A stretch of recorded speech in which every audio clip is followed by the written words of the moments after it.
Hamish Watson, welcome to the studio. We were meant to fly down together. Sorry, I've left you hanging. Thank you. It's great to be here, Jim. Finally here. You are. It's taken a while, but thank you very much for having me on. Appreciate it. Do you like it? It's nice, yeah. Bit of branding. No, it's very very posh. So right? You got your jacket on. You've not got any jacket. You got your Belfast. Belstaff. Belstaff. So you're in London. Belstaff jacket, so we both live in Edinburgh. Yeah. But we're in London. The studio's better, eh? That's why. You got to do it properly. If I'm getting Hamish Watson in the studio, we're doing it properly, right? Yeah. The missus was a bit upset, to be honest. She said, "Doesn't Jim live in Edinburgh?" And I was like, "Yeah."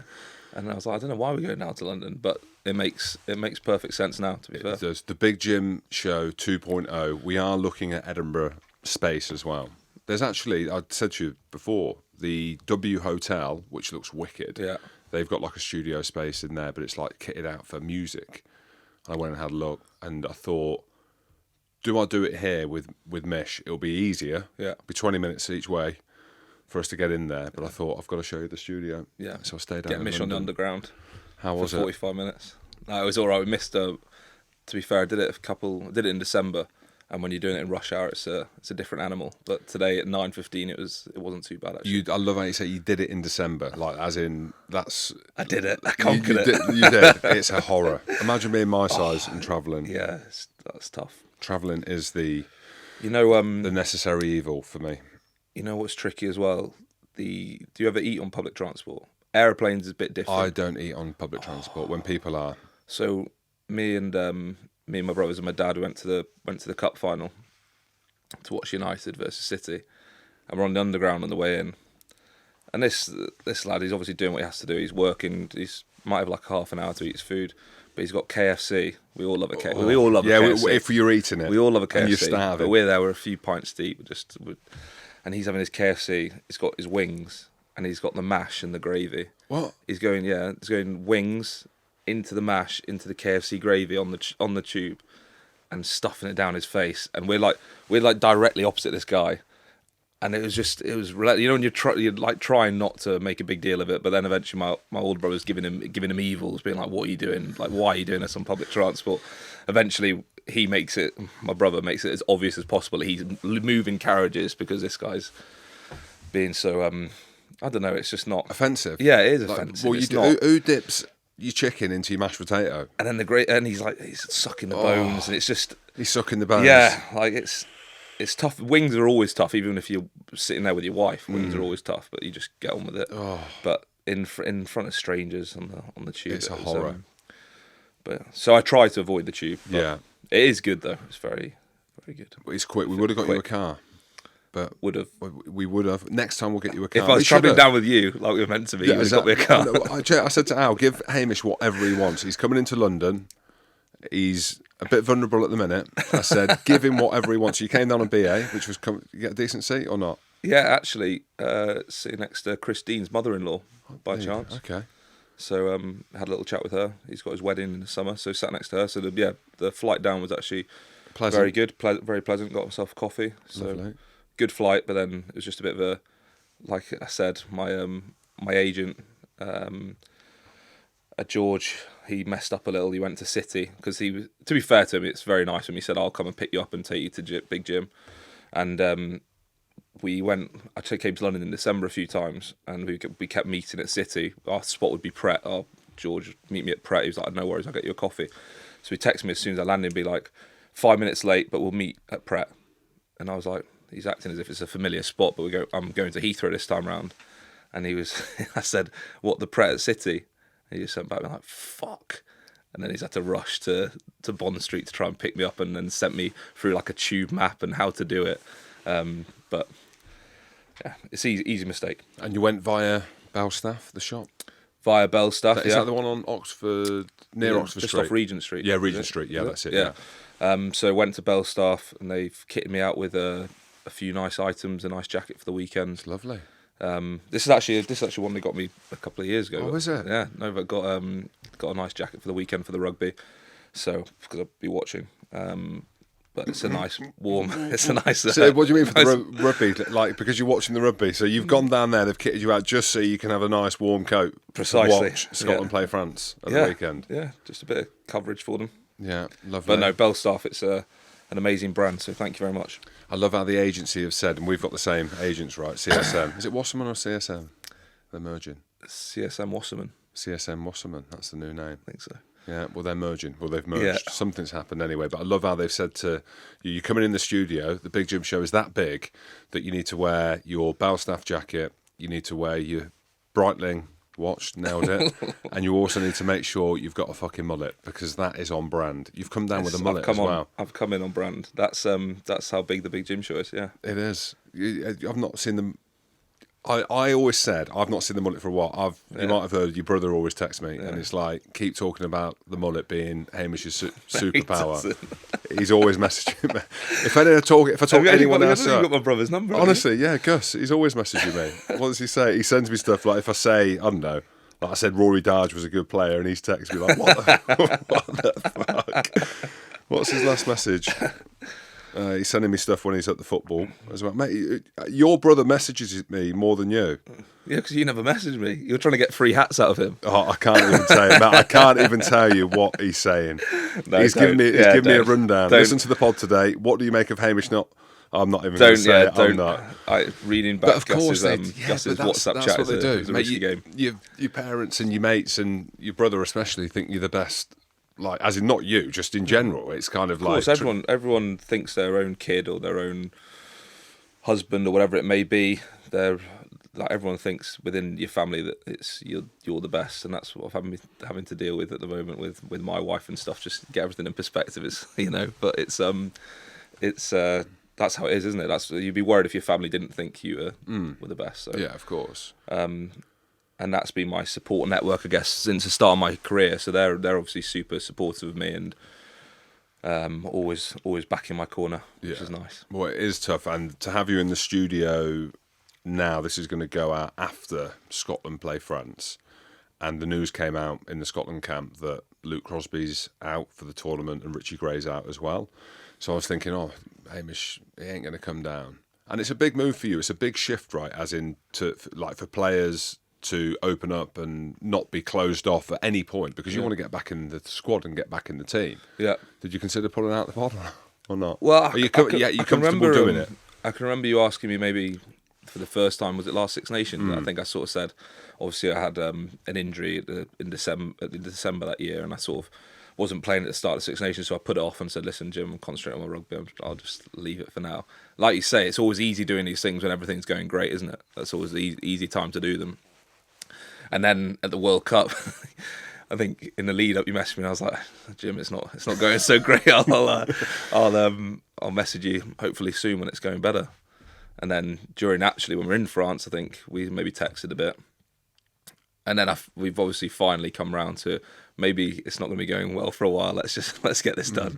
Let's have a yarn together. So it's like you say, it's easier to do them when it's going well, but I think it's easier with you as well, because I know you from when we played, and it's easy just to have a chat about things. So. Yeah, of course. Like, what's it like as a player at the minute then? Like, more personally for you, and if we do look a little bit of your career, and we can maybe go back all the way, but like just the trajectory of your career, was it around 2019 or like the Lions, right? That was where people in Edinburgh, people in Scotland knocking about in mullets, right? That was maybe you in the absolute prime. The trajectory was fucking going like that, and then picking up a few injuries and stuff. And look, this is a conversation that we've had privately. It's a conversation that I've had with other lads about my career, about their career. It's not all glory, right? It does go up and down. And we were chatting about John Barclay, perfect example, like in the Scotland team, the killer bees in the back row, then gets completely bombed out for a couple of years, comes back, captains the team, and has an unbelievable finish. The ups and downs. Like, where are you in your kind of mind now? Do you feel as if the trajectory can go back up that way? Like, how's the body and everything? I feel so. I feel like my body's really actually in a really good spot at the moment. It's probably the irony of it all is it's actually probably the best I've felt going into the new year, and back in January, potentially the Six Nations. It's probably the best my body's felt in years. So I've actually, on that front, I actually feel really good. Been injury free for a while. Obviously, I broke my cheekbone back in October, I think it was. I was out for like 4 weeks for that. So, but it was a small injury in relative terms when you speak about broken cheekbones. It was, but the body feels good. I feel like I'm playing well. But like you say, throughout your career, you're always going to go through little peaks and troughs. And I've been lucky that I've sort of been on that path for quite a long time and not had a setback for a while. But it's one thing I always say whenever parents ask for advice to send to their kids a little videos. I always say, throughout your career, you're always going to have setbacks. I had them mainly at the start of my career. I haven't had to deal with anything too major for a while, but I think that's also why it's sometimes harder. I haven't had, for the last probably, well, my debut was in 2015. I didn't really break through until the sort of, I think it was 2016 autumns. But my sort of career has been pretty easy sailing while the last 9 years, and I think that's what's made this being left out of this Six Nations squad quite hard, because for the last 9 years, like I say, I've been quite a big part of that Scotland team, so it is hard not being in the squad, getting that phone call. But I fully believe that if I didn't think I was good enough to still be in that setup, then you may as well, just retire. So I still have that fire in my belly to play for Scotland, and if it's not with Scotland, to do everything I can with Edinburgh to hopefully get selected. I think the thing is, whenever you hit a certain age, like you're talking about yourself, you're talking about Barks and stuff like that, there definitely is a perception in people's heads that once you hit a certain age, they do start that sort of natural phasing out process. And I suppose that's what I'm battling with in the moment. I was a bit annoyed. I remember we met at the World Cup and we sort of briefly spoke about it. It was after like the first 2 games, was it? Or maybe the Tonga game. And I obviously hadn't played yet. And I always thought I was going to get a shot against Romania, but sort of no matter how well you play against Romania, it doesn't really matter. No disrespect, but it's not going to change. It's not going to change the coach's opinions, really. So I feel like that. I feel like sometimes they do just try and phase you out, no matter how you're playing, and try and give you less shots, if that makes sense. I don't want to sound too bitter about it, but I played once in the World Cup, and I played once in the World Cup warm-ups after a really good pre-season. So I played 2 out of 8 games, which has been tough, but. Like I say, I'm back with Edinburgh now. We've had a pretty tough week. We had 2 weeks off, so that's a silver line of obviously not going into Six Nations. The boys went straight from Scarlets on Friday night into Scotland camp Monday, and you know what it's like when you go straight from club into international. It's pretty full on and really hard work. So the silver line has had 2 weeks off. Obviously did absolutely nothing because the kids were at school, so was just doing school runs, basically doing what my wife has to do every day, and finding out that it's actually a lot harder than being in rugby training and lifting weights and tackling people for a living. So it wasn't exactly a holiday, but it was nice to just get some downtime with the family and spend some time with the kids. And now we've come back into Edinburgh, and obviously they give you 2 weeks out if they don't trust you. So now we're getting absolutely flogged for this week. So, I mean, out of nowhere as well. Normally they give you a bit of warning if you're going to do a Bronco, which is a fitness test for people who don't know. No warning. They said they heard boys were in Tenerife on the first week. Obviously, I wish we would have gone to Tenerife. They now. heard. I wish you weren't there. Of course, so you missed out. I wish I was in Tenerife with the young boys. So they heard boys were in Tenerife, so they're like, "Oh, you're not acting responsibly on your holidays." But what you meant to, you got 2 weeks off if you're young. So Monday morning, fitness test out of nowhere, Bronco in that Edinburgh gale force wind on the back pitches. How you do the commentary on the Hive. We'll make a man. I saw I added about 30 seconds onto the Bronco for everyone. I saw the backs went first, so it's like you're waiting almost waiting for it as well. And Benny Velicott, who's normally the fittest guy ever, he got a relatively slow time for him. And I was like to the other forwards, I was like, lads, we're in a lot of trouble here. If Benny Velicott's struggling. Was he in Tenerife or not? No Tenerife for him either. And that's when I knew we're in a lot of trouble. So we did that Bronco, and we've sort of been getting flogged this week, and then we've got Zebra next week, which is good because when you do get a bit older, you want to prepare for something. You don't like many just training weeks and pre-season weeks. You want to have a game at the end of the week. So back to next week, it'll be resuming. And and how much contact did they do on these down weeks? Because again, going back in the day, you'd just be smashing fuck out of each other. But obviously, things are very different now. Yeah, it is really different. We've got Robbo, who's head of S&C, so he sort of does like to, after 2 weeks off, you got more chance of doing little tears in your calves, your hamstrings, back spasms, stuff like that. After you've not been exposed to it, we get sent a program of what we're meant to do. Whether all the boys follow that or not. Or maybe 50% do. Yeah. So there's been talks of handing out GPSs for the next time we're off, but that's a discussion for another matter. No trust. I think so. Robbo does look after that side of things. It's not like you say 10 years ago, a bit longer. You would just come back, smashing the shit out of each other, loads of contact. Whereas now it's a bit more managed. They do that fitness test because one, it's a mental battle, isn't it? But it's an easy way to get meters in without change of direction and running around. So it's a gradual build up this week. Thursday we'll get more back into the rugby side of things, and then Friday will be like an install day for the game the following weekend. So it's changed a bit. But then when you're doing that Bronco on Monday, like, geez, I'd rather be smashing each other than doing a fitness test. Yeah, they make a man of you. Yeah. Like, I don't even think the Bronco was there. Well, you would have been yo-yo, would you? Yo-yo and bleep test. And, Yo-yo. Unbelievable at bleep test, believe it or not. Don't know how. Why are you laughing? Man, I was like a diesel engine. Could just go, not fast. When it got quick, it's fucked. Because I couldn't couldn't run fast. Big strides, though. Big strides. Big strides. That's it. That was a horrible test. Oh, old school. Yeah, I like that. I like them kind of the measure of the man. Like, everyone's watching. Yeah. You're up against the same position. Yeah. You know, like I really did enjoy. Then when it came to squatting and bench pressing, not so much. But you know, when you're out on the field and you're up against like your opposite man. Yeah, exactly. You know, you do, and that's we're all competitive people, aren't you? So we sap about it in the change room, and then as soon as you get out there, you're like, I don't want this opposite second rower, back rower beating me, and you do. That sort of competitiveness comes out in each other, which is good. What was the last pre-season we did the 2015 one together, didn't we? Was that with the stadium sprints? Was that stadium steps? Yeah. Or was that it was Potsy, wasn't it? Yeah, that was where bag flips. You do the most ridiculous training where I think they thought I was just like a negative influence on the group. That's why I don't think I went. But I was honest. Like, had 60 odd caps. Yeah. Been around the block, and we're doing what are them things where you bent down on like in a squat and you're crabbing across the pitch. Yeah. And it's like, mate, I've been out for a year, a couple of years ago with my knee, and I'm literally in a position where it's pinching and my knees, but I can feel it filling up with fluid. Yeah. And we're having to walk around these fucking crab like poses, and then you're on your hands and knees. You're doing bear crawls. Yeah, So I've had 4 shoulder reconstructions, and I'm doing bear crawls up and down the pitch. And if you challenge the coaches. You're just like, no, you're moaning, you're negative. It's like, but it's always the same. That's the problem with pre-season. I know you have to do it, but it always seems to be the same thing. No matter how people doing all those fitness tests, the bear crawls, the mental stuff, it comes to the picking the team, the match 15. You could have been the 8-week pre-season hero in everything. Bear crawler.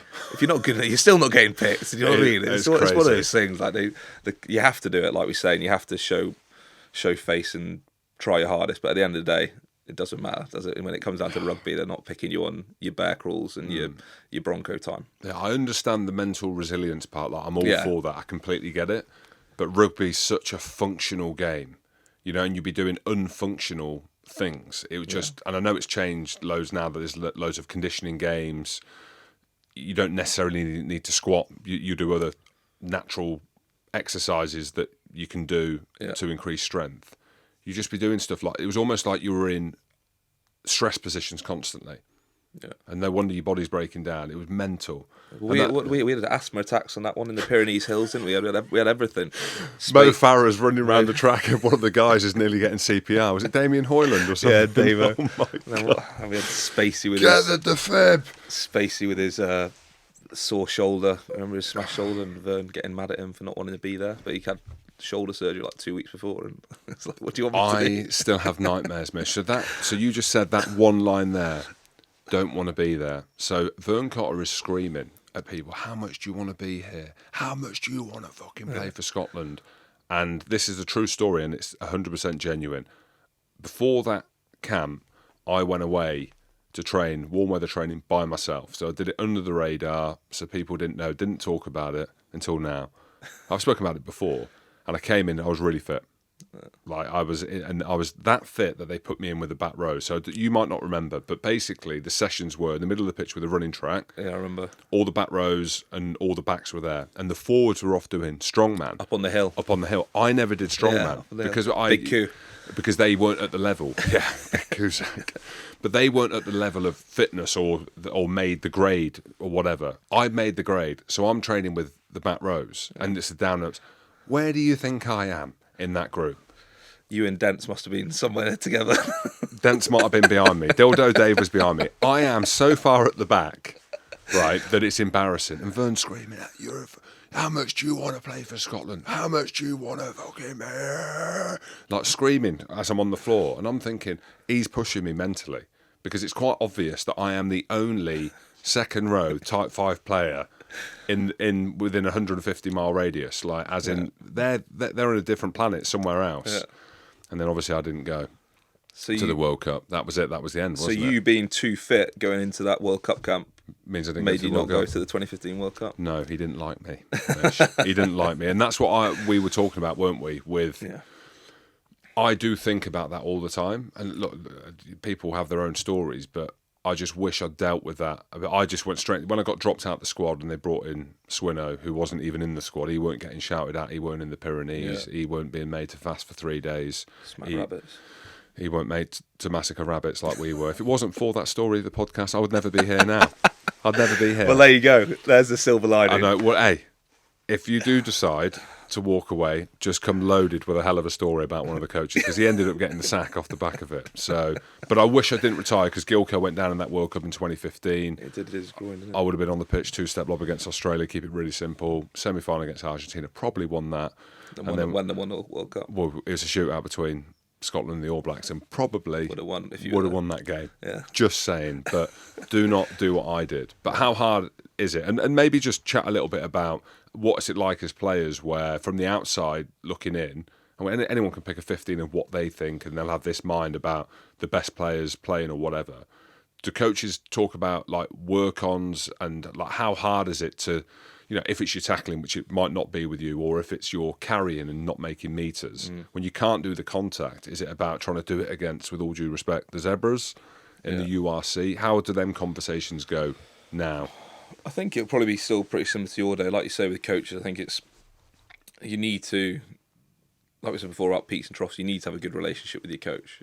You need him to have your back, I suppose, when it comes to a selection meeting, and have a bit of money in the bank for those tough meetings when the relationship's not been going so well, like you said with Vern and stuff. Because at the end of the day, if it's a 50-50, they're going to pick probably the person they like more as a favourite or whatever you want to call it. So I think it's important to have you need to try and have a close relationship with your coaches, or eventually at some point it's going to bite in the butt when it comes to a close selection decision. I don't know if that's the exact question you asked me. No, it's just as like how it works in a team. I think like the people listening, like it's interesting to know with someone that is in it, like you're not completely out of it.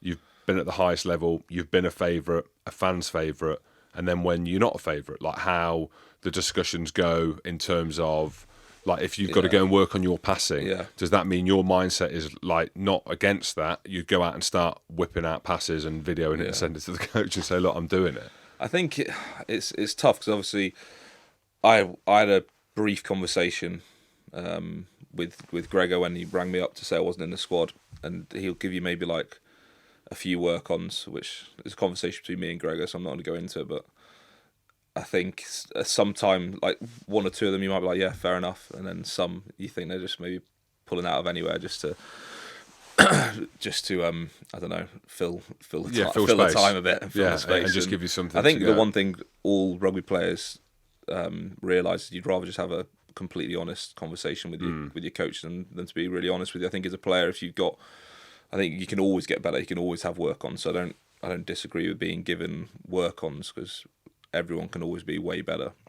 But also, there's a certain thing that's got you to where you are as well. And I think it's important that you don't just, if you go into games trying to really force stuff, and you say you've been given a couple of work ons, I don't know, maybe it's like you need to jackal harder or get on ball more. And then you find yourself in games thinking, oh, shit, I need to jackal or get on ball. You start forcing things, giving away penalties, trying to get on ball, knocking the ball on, whatever it may be. And I think you can actually screw yourself over mentally when you're constantly trying to think about the stuff you need to get better at. And so you do that on the training field and hope it just naturally comes into your game if that's what it needs to happen. But like you said about the Zebra stuff, when you're not in the squad, if you go and have a really good game against Zebra, does that mean you're going to get pulled in, or are you the next man up? I mean, who knows? Probably a bit like the Romania situation. Probably not.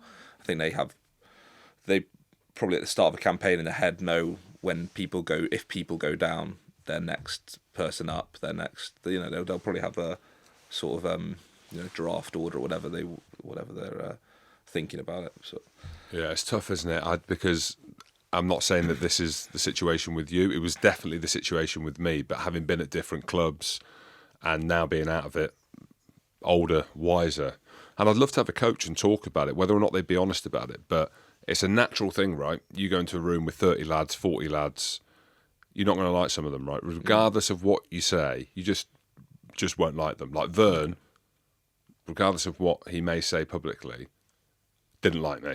Yeah. was that the handshake? That the handshake where he's screaming at me, everyone's spewing. Was that the?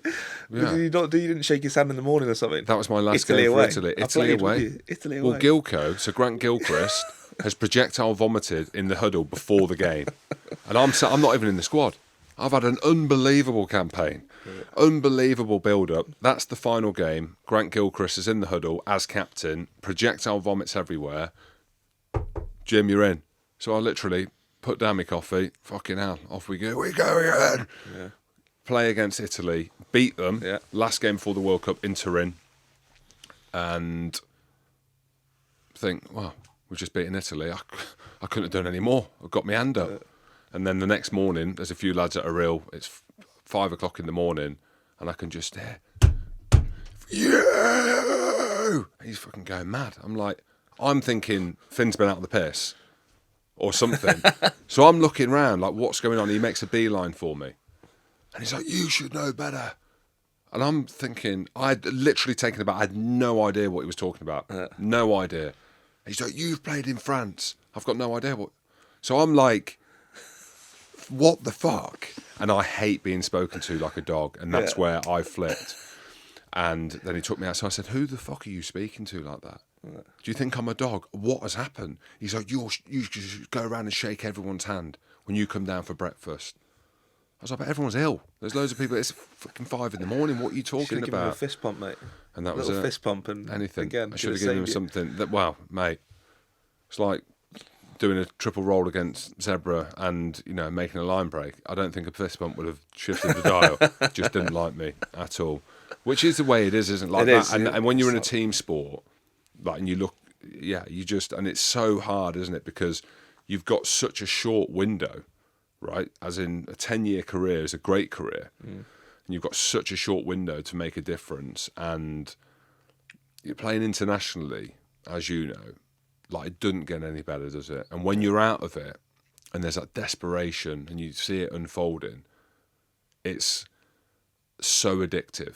Yeah. So addictive, but something that you don't really have control over. You know, it's just like judgment from the coach. And like that 2015 World Cup, like, I loved playing for Scotland, and regardless of the amount of penalties I gave away and whatever the carnage, I know that I could look myself in the mirror and say I couldn't have given any more to that team. I couldn't have given emotionally, my body. I couldn't have given any more. I put my body on the line. And it obviously spilled over many times. But I try not to think about it too much because I get like fired up thinking about it. You know, when you retire and it's you'll never get that again. And even now, I'm like thinking, I definitely made a point of it when I played Romania to definitely make sure I was trying to take in like an international feel.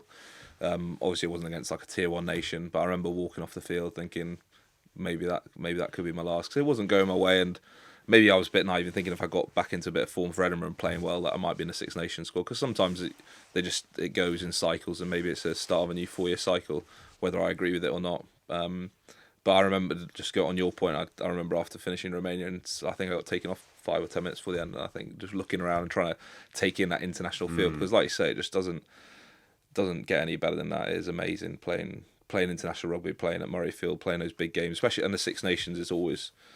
I've enjoyed. I know I haven't had many games in the World Cup, but I enjoy the Six Nations more than my experiences that I've had at the World Cup. Anyway, I think playing in the Six Nations is the best competition. So cool. So good. Yeah, it is. But yeah, it's a funny one. You do, I think, like you're saying there, you'll miss it, and I'll 100% miss it. You know, when you're a player in the squad now, and you're like, how old are you now? 32, 33? Yeah, 32. 32. Don't take that year off him, mate. Oh, well, that's an important Yeah, year, exactly. especially when he's how old? He's done. 28. 28. We'll go Is it there. harder as an older athlete now? Just like in general, the amount of load? Because I chatting to George Cruz. George Cruz retired at 30, 31, 32. He Yeah. was in the studio this week, and Ben Young's had an unbelievable career, 34. And he's just said, oh, like, I'm done. Could he have carried on? Probably the way that he plays, he could have carried on. But just the reason why I'm asking is you look at the profile of the players, like Daffy Jenkins is 21, he's captain in Wales. You've got Menoncello, talking about him, Tommaso Menoncello for Italy, running around like that. He's 21, a kid. It's crazy. Like the age profile of the lads now is a lot younger, right? And they're coming through much more conditioned as well. Yeah, I think they're definitely going back to when I first got brought in, and probably when you first got brought in. It does seem that, which is a good thing, because I would have loved it when I was younger as well. Because when you're playing at club rugby, when you're younger and you're on form, you feel like you're good enough to get into international rugby, but you almost have to play 50 caps for your club before they even think about you to get that recognition and to show that you can play at pro level. When really, if you're good enough, you're old enough, like Alex Ferguson. But like the fullback for Wales at the weekend played 15 times for his club, and if he's playing well enough and good enough, why not cap him early? Whereas when we were younger, it felt like you had to slog it for your club, be in form for like consecutive years to finally get a shout. And I think it's a good thing that young guys are getting brought through early. Obviously, it's a bit gutting now when you're older and you think, oh, I wish I had one of the more old school coaches. But then really it is a good thing that these, if they're good enough, play them. And I think it's good to play young players if they are good. Yeah. Is there a shift on the pitch now from back in my day? What's it like now with the fight for that gain line, Mish, which has always been your point of difference? Them big carries in and around the tight channels, fucking monstering motherfucker. That fight for the gain line, is it harder than ever now? Defence is so much better. I don't think so. I think it's one of those. It's definitely when I'm not playing, you think about it. When you're watching those games on the sideline during the World Cup and stuff, and you're up in the stands, I always think you're up there and you're watching like, geez, we do that. We do that every week. Something you have to be out of the game to think what you're actually doing. So it's one of those things when I'm playing, you think about your strengths. You don't really think much to it. You do what you do and try and do what you do well. Definitely with there's certain tackles that I won't like, and I think it'll be hard for me to get over the gain line. If teams are a lot tighter and you're running into brick walls and people are going high on you, it's quite hard to use your leg drive, use your fend and stuff like that. And that's definitely in the game now. There's more teams doing that, like choke tackle, hold up tackle, sometimes going high before they actually go low. Whereas traditionally, obviously, you always used to just chop and jackal or chop and the second guy go high. But yeah, definitely watching it, you sometimes think, you can't believe you do that or you did that. I didn't do that, Mish. But you know what I mean. It is watching the games at the weekend, the first week of the Six Nations as well. It's just real physical game. People are getting bigger and bigger, aren't they? I think that's one thing when you were talking about body earlier and George Cruz saying that his body was a bit sore. I think I've been quite lucky because I am a bit lighter. I'm not like a proper second rower. I feel like my body is still in quite a good spot. I've always been quite a good runner, a good athlete. Like I can keep running. My joints feel quite good. Maybe that is because I'm a bit lighter. But then obviously because you're a bit lighter, you got 150 kilo second rowers now, and you're like, geez, they're big boys. They've got 50 kilos on me or whatever, 45 kilos on me. So it's quite a big weight difference. But that's it's one of those things that's never really fazed me. But definitely, I think players are still getting bigger when you thought it was impossible to get any bigger. What is it? Is it leg drive? Is that how? I mean, you should have coached me back in the day. But like when you're carrying, right, and it's going well, where are you feeling it? Are you feeling it in the legs, like as you're going through? Is it just like it's chaos, like, especially how you carry, right? Yeah. As in, it's just like you're a crazed madman. And there's a few carriers like that play the game, like Ardy Surveyor. Yeah. And you hear him, he's go. It'd be awesome to get mic'd up. I always remember Nick Williams back in the day. Can you remember him? Yeah, for Cardiff. He used to shake his head as well when he used to carry and make all sorts of sounds. I think that definitely adds to their fear factor. The little grunt. Maybe we need to add more grunting when we carry. But a horror to play against, like you, is you come and it's like it's 2 or 3 to stop you. What's it like when you're going through? Like, can you feel it? Yeah, I think I think anyone who gets carries like that it's a good feeling when you know you bumped someone, or you know you fended someone, or got through a line, got some gain line. And I think it's something. I think it's hard to coach that, because you do a lot of these ball carry drills, but you would have known back in the day when you're doing ball carry drills, it's something you're either good at or you're not. I always think, don't get me wrong, you can get better. Courtney Lawes, I think I heard him speaking about it the other day. He wasn't much of a carrier, and then towards the end of his career, he's one of the best carriers. Like he probably used a bit more footwork and stuff like that. So I think you can get better at it, maybe, but I think the real physical carries, I think you either like it or you're either good at it or you're not. I don't know. I know that's not I don't know if it's coached at your young age, because at some point you'd have had to get good at it. But it's a bit like tackling, I suppose. I think a lot more of the technical stuff you can coach, like line out stuff, but definitely for me, I think it's something I've been quite good at from a young age, and then always tried to get better at. Yeah, them specific things, you're 100% right. So when people say tackle technique, for example, you only have to look at Owen Farrell. As much as he's trying to get lower, he ain't getting lower. Like he'll get lower to the point where he's not doing headshots. Yeah, but that low body chop tackle, and he would have been coached to tackle like that from a young age, probably with the rugby league background and stuff like that. Like that's how he tackles, and it's so hard at 32. Is Owen Farrell 32 or something? Yeah. Like, it's so hard for him. Then he's not going to suddenly start leg chopping, is he? Exactly, like, and people think it is easy. People think, oh, just get lower. When you're watching these games and there's the yellow cards and the red cards, and you've got these people on social media, which is trial by social media, on some of these collisions. Oh, just get lower, just to, like, it's not, like, if only they knew. Yeah. And again, I went through my career 4 shoulder reconstructions or 4 shoulder ops, 2 reconstructions, 1 each side, before I was 25. I couldn't tackle. I had to tackle with my tits. Yeah. By the end, you're having to tackle your chest. You can't. Literally couldn't put your arm. I couldn't put my arms out. And people are not aware of that. If you're like, I'm going to say, if you're naturally gifted to be able to. And people talk about Courtney Lawes as a tackler. Oh, if he can do it, then anyone can do it. Well, he's tall. Why can't every tall person do it? It's just it's. And it is hard when he's tall though. Like if you're 6'10", you're not going to be able to. You're not going to be able to leg chop me out. You get below my hips. No. And it's just the way it works. You got people of all different sizes playing rugby. It's like Gilco. I don't know if you watched that Scarlets game. Gilco's back-to-back yellow cards in the Scarlets game. It's like it's hard. How's he meant to keep getting low? If someone's running like low as well, it's different. If the opposite man's running bolt upright, obviously maybe Gil can get low. But if someone's running with the head down, Gilco can't get below that. So it is tough, and that's the problem. Yeah, that's the problem. It's just part of. Yeah. It's part of rugby, and that's why it's so hard to avoid all these injuries, because at the end of the day, it's a ridiculous sport, isn't it? It's carnage. A stupid sport, basically. Carnage and chaos. Gilco can fucking tackle him out. Yeah, he can. Oh my gosh. Mate, I'd say it just like I know his technique, and he got sent off against France, did he, last year? Mate, it's killed my career, Gilco. Oh yeah, because you came off as well. They brought you off as well. International career. Oh, it's pitch side. Oh, I saw you coming off. Oh, I forgot you came off as well. Came off like 7 minutes. That was it. That was my return game. It's your Scotland fault as well. That was your fault for not making the tackle. But he is absolutely monster Geelong. And we're talking about an inch, right? There was an inch in it, and he put one in at the start of the game, and it was like, Scotland are on. Yeah. Gilco set the tone, and then the next one went up, and then the tone was set. He got red card, and they brought Hamish off, and that was all she wrote. Sadly. When you were talking about social media earlier, I remember you saying, I don't know if you remember this conversation, it was that 2015 World Cup. And I always remember, it would have just been Twitter back then, it wasn't even Instagram. And I remember you saying, why do these bloody people tag me at Jim Hamilton? I don't care, they can chat as much shit as they want. Just don't fucking tag at Jim Hamilton your shit. Just say Jim Hamilton's shit, not at Jim Hamilton. Why do I want to see that? Oh no. It's so true. I don't know why people, it's like, I always use the example with my brothers.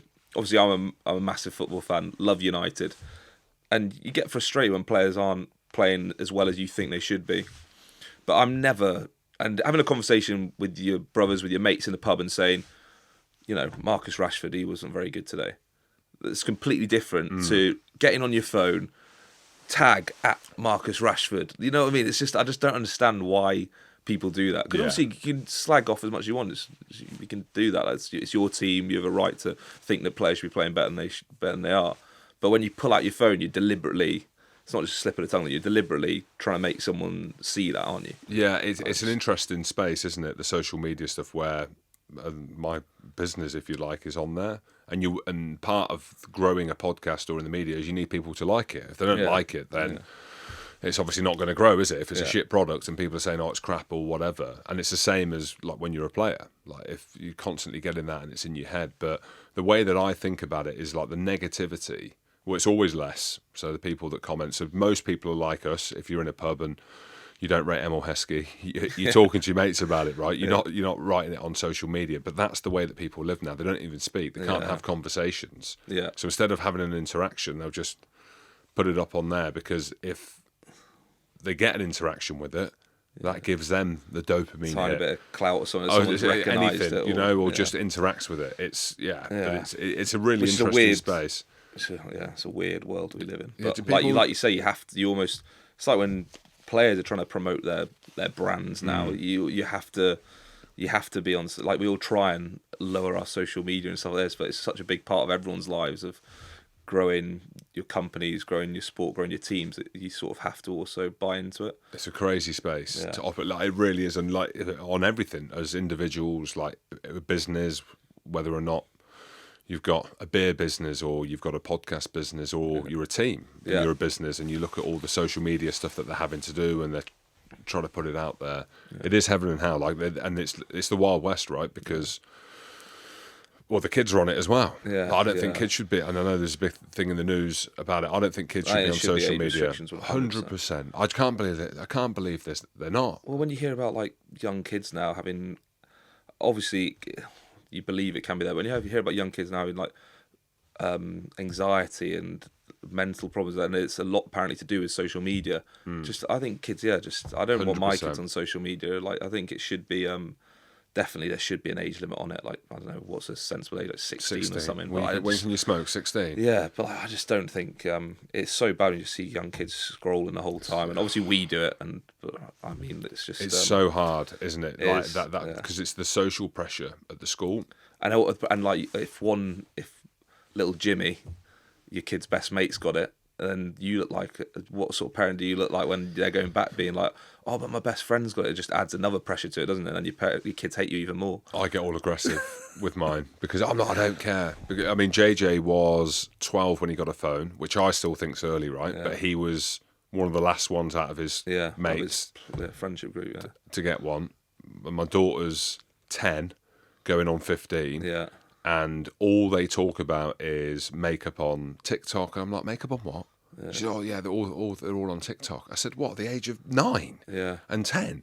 And she's like, yeah. And then I'm chatting to Beck about it. And she's like, yeah, they're like, that's what they all do. That's how they like live there. And that's all they talk about at school. And then they've got phones. I was like, what, they got phones at school? Like the 9-year-olds are like, oh, yeah, they get them out after school. And then I'm like, well, I refuse to. I just go completely old school and just like put the hammer down and say you're not getting a phone until you go to secondary school. But then it's that problem as well. You then look like a dinosaur, and you don't want to be that.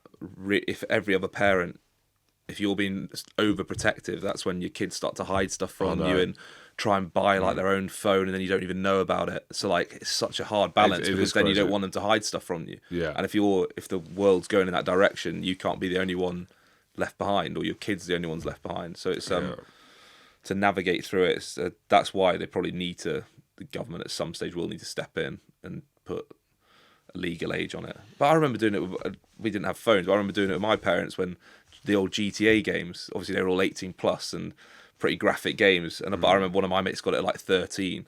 And I was like, Mum, I have to get this new GTA game. Everyone plays it. Like one of my best mates plays it. I need the GTA game. And then I think we came up with a deal that, like, fine, in next Christmas you can have it or something. But it's just, it's the same sort of thing, I guess. But it's just so instantaneous, whatever they want. You know, you open the fridge, whatever you want. Same with us. You go online, whatever you want. You want to see something about makeup or music, you just on the phones and you get it. And I don't know. Everyone's going through this. Not everyone. A lot of people, society, going through trying to strip back all of that stuff, aren't they, to try and find that kind of simpler life. Fucking simpler life.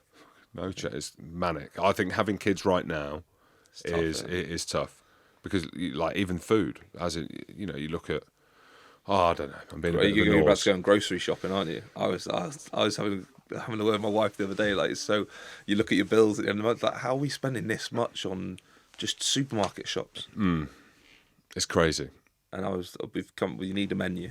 You need to have a menu at the start of the week, Yeah, or otherwise you're just in the supermarket every day, just buying little top ups and spending 50 quid every day. It's just That's being ludicrous. organised, which I am not. I'm I know so that's the unorganised. problem. You so I'll go back on social media. You watch these families on Instagram and they have like their little Sunday meetings they plan their whole week out and the whole. I'm like, Luce, that can't be real.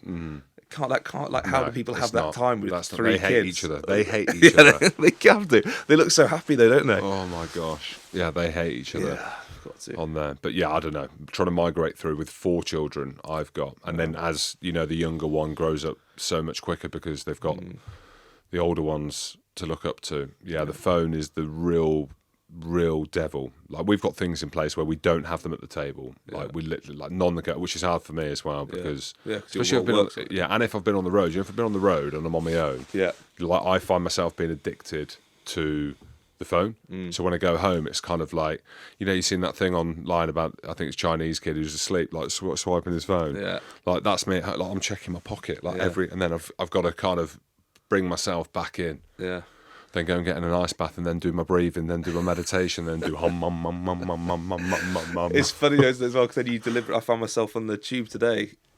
Everyone's there like zombies as soon as they get on the tube, sit down and look at their phone, and you're like the last one to do it. So you're looking around and you're like, I'm gonna get a bit of my high horse here and just sit here like this and not get on my phone actually. And everyone thinks you're the weirdo for not having a phone out, and everyone's got their phones out. It's crazy. But- Oh, it's mental.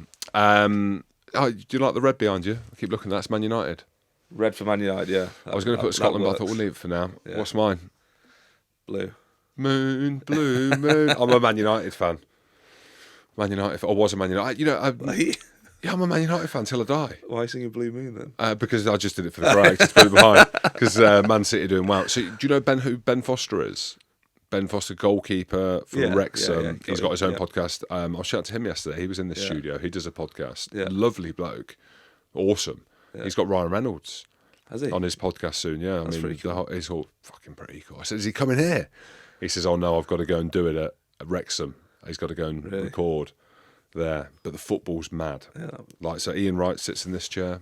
They were saying, obviously your big time studio here. They were saying Bill Gates was in here. Bill Gates was in here with as like all well. the 50 security guards or something walking through the Spotify studio. On The Rest is Politics, he was on that one. John Major has been in this studio here. As I say, Ian Wright sits in this chair. Like, like the podcast industry is just. It's nuts, isn't it? Anyone who's anyone. Anyone What's thinks it saying? anyone who thinks they're anyone. Anyone who's anyone. has Anyone who's has anyone. a podcast now. Well, it's part of the trend, isn't it? Yeah. But it is. I don't know. Like, all the clubs think it's the way forward, but it's not an easy medium to migrate through because trying to hold a conversation down in 2024 is near on impossible. Well, and also because there's so many out there now as well. And also people talk about, you know, we have now you want just 5-second clips for everything, don't you? 10-second clips. So to try and get someone listening to your podcast for an hour and a half at a time. Obviously, long car journeys, great for them. My flight today, I banged on a podcast. Big Jim Show. Unfortunately, it Which wasn't. one was it? You know what? It was The Dictators. Oh, It's today. It was I don't know how I downloaded these ages ago. Today it was the Adolf Hitler dictator, and it was talking about him and his last day in the bunker. Crazy. so obviously a history one. Yeah, the history. I find those really interesting. So I was listening to that. Obviously, you know quite a lot about that period. You studied it when you were younger, but it was like his last week in his bunker, and when they were all doing cyanide, and then he shot himself as well. After he bit into his cyanide with his wife that he married 2 days before, like in the bunker. Eva Green, I think. There you go. Well, you know like history podcasts are way up the charts that people listen to. Yeah. What do you think the number one podcast? The Big Jim Show. That's number 2. 202. Is it? I know. A while ago it was Joe Rogan, wasn't it? Yeah, so Joe Rogan, take out Rogan, but Okay. like in the UK, Okay. what genre is the number one podcast, you think? I want to say sport, but it won't be sport. Will Sports like football's in. I'm going to say football's 2 or 3. Number 1.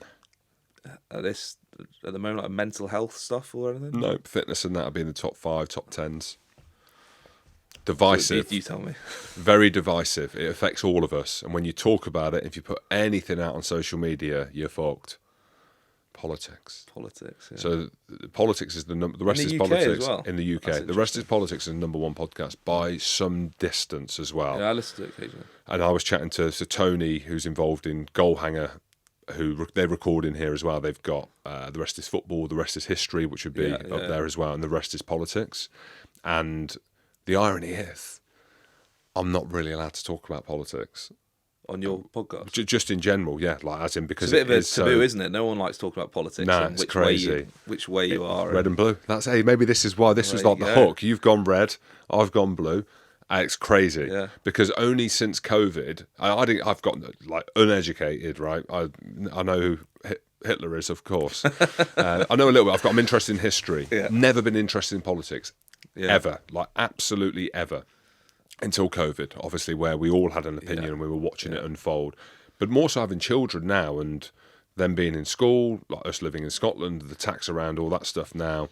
But I think it's important, right, to start opening your mind to stuff that affects everyone and has such a massive influence. Instead of being like, oh, I don't like politics, it's divisive, I've doubled down the other way. Yeah, you need to know about it to be able to have a conversation about it. And I'm not at the point, we're not here to talk about that. I didn't think it was going to go this way on the Big Jim Show. I'm not going to lie, but I'm here for it. I know. Contextually, I can't speak about it because I don't know enough. I've got a very loose opinion, but it might be absolute cowboy productions, It might, and the minute you say, "Oh, why has he got that blue behind him?" But it's murky, crazy. It is. And do you ever watch like any of the shows in America about politics as well?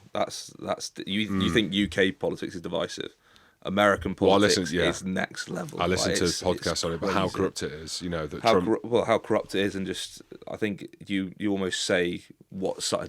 If you're a Democrat, you almost say that to a Conservative, and they just won't even speak to you. It's nuts. I think it's that's going to be when's that next year as well? 2025, isn't it? Should we get into it? That's going to be crazy. Should we get into it a bit? Should we go? No, let's not.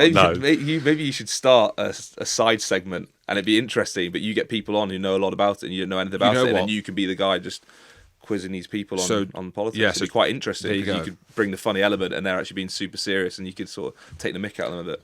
Genuinely, I think there is a space for politics for dummies. Yeah. So maybe Ryan 100%. Wilson can do it, not me. But genuinely, to someone to come in and level with younger people, and not people like me, I'm belittling myself a little bit. Like I am well read. I listen to different podcasts. I do have an opinion, but almost be like, give us a 2024 round the table for simple people. What it is, what is Conservative, what is Labour, what else is there. Why does this not get done? Why does this not get done? Why is this promised and never happens? And then just like really, and I'm sure it can happen. But also with a funny element to it, I think it would work. But so actually young people would listen to it and actually care about it rather than... There you go. No, that's not for me. I'd be too opinionated, I think. Mate, we'll bring it. You need someone who can just mediate. Of course, maybe I could. Maybe we could do it here. Well, John Major's sat in this chair. Yeah, I've seen it out there before. But if we bring it back to a little bit more our level, have you seen? Let's get off this quickly. Have you seen Eric Cantona's doing a music tour? Yeah, he's coming to Glasgow. Is he actually? What a nutter! My dad texted about that the other day. I think, or my mum. Should we go and see it? I'd be keen. Eric Cantona. Mate, I love football. So back to Ben Foster. Sorry, so he was here. We were chatting about football, and I was like, "Oh, mate, you played for Coventry." I was like, "No, he didn't."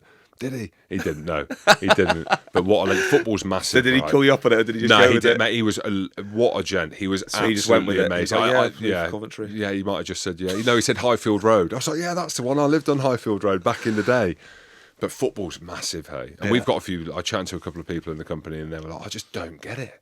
And I'd love rugby to get not to the tribalism that's got, but like the NFL's happening. Is it this week? Sunday. Have you the chaos around it is awesome. Yeah. It's like this circus. It's wicked. You've got the Kelsey brothers doing a podcast what we live. talked about earlier. Yeah, they're so cool. And how nuts is it when all you said earlier to me when we were just having a tiny little chat before, you know, all right.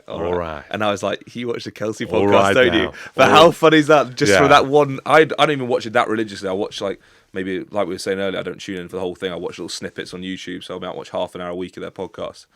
And just from you saying that one thing, I was like, you watch the Kelsey podcast. All right now. So there you go. So- You need something like that. A little. Yeah. what's Well, your- I what's used to your- go, alrighty then. And I've just changed it to all right now because they're so fucking cool. I mean, that a boy. I always say that. Yeah. They've said They that as well. they just play off each other really well as well as like Jason Kelsey's a bit more of the laid back, like everyone's man sort of guy, you know, like doesn't look so much like an NFL player. Do you know what I mean? Neither of them do. Have you seen Travis Kelce with his top off? Yeah, Like custard, mate.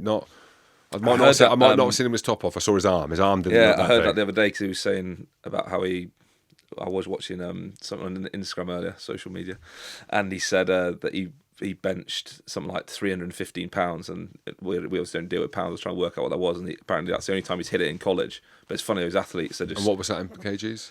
well, 220's 100, isn't it? Let me. What's 350 pounds in kgs? 140. Oh, it's decent. 158. So 160. Okay. That's decent on the bench. Yeah, so he's still Oh, pretty for you, strong. no, mate. But he said he only hit that in college and he's never hit it since. What have you done? What's your? 170? Oh, I knew it was a one. I was going to say 175. He's done a 170, but they've got it right, as in the way that Yeah, they've done it. it's a cool I saw something, and it was a great way. They were talking about like masculinity, about being men, right? Yeah. In a sport like that, where you've got to be a fucking man Yeah. to be able to do what they've done. But they just do it so well. You know, like you can see that brotherhood with their brothers, the love that they've got for their family, how happy they are. Yeah. Like they're just real, and that's why, mate, they're the number one podcast in the world, I reckon. At the minute. How cool is it when Jason Kelsey's just been knocked out with the Eagles, and then he's there watching his brother taking his shirt off, getting shot. steaming, watching his brother. Yeah. Taylor Swift sat next to him. It's so like, cool. what a story. And the wife says to him like, "Oh, just behave yourself. You know, there's going to be Taylor Swift like in the same box as us," and he's there next minute with top off. He's apparently with the Bills doing the tailgate and stuff like that. Just like we were saying before, he just seems like a pretty cool guy. Yeah, it's so cool. Like they've got the blueprint, as we know, and I just hope we get to a point like if we put the USA World Cup in 8 years' time, 7 years' time, it'd be awesome to get to a level where there is a bit of that glitz and glamour and a bit of chaos. Yeah.